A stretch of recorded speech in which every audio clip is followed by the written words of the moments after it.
5 senyales na attractive ka. Alam mo ba, karamihan sa mga lalaki, wala talagang ideya kung gaano sila ka-attractive. Akala nila, kung gwapo ako, may magsasabi niyan sa akin. Pero hindi laging ganun.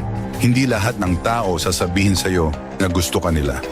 Makikita mo ito sa maliliit na bagay, sa reaksyon at pagtrato ng mga tao sa'yo. Narito ang 5 signs na baka mas attractive ka kaysa sa iniisip mo. Una, madalas kang titigan pero biglang iiwas ng tingin. Habang naglalakad ka, mapapansin mong may mga taong nakatingin pero agad naiiwas kapag nahuli mo. Hindi yan aksidente. Kapag may dating ka, natural na na-attract ang tao. Pero dahil ayaw mahalata, nagiging sneaky sila.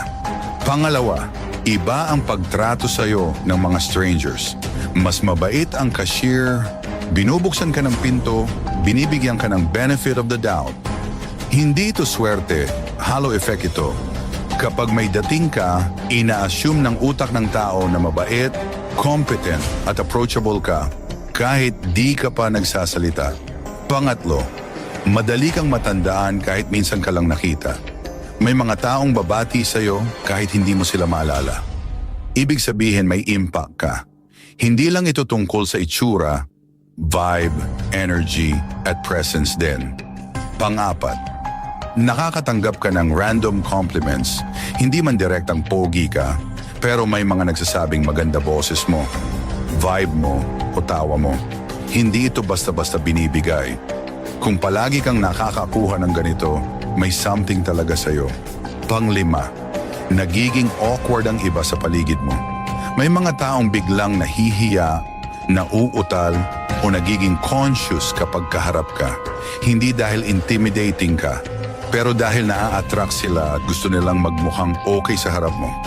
Kaya kung naranasan mo kahit isa lang sa mga to, malamang mas attractive ka kaysa sa tingin mo. Huwag mong i-downplay yan. Own it. Maglakad ng may kumpiyansa, hindi mayabang. Pero alam mong may dating ka. Stop doubting yourself. Kung nakarelate ka sa kahit isa sa mga signs na to, baka panahon na para kilalanin mo ang sarili mong halaga. Gusto mo pa ng ganitong content? Follow mo na, hindi mo alam, baka ito na ang simula ng bagong version mo.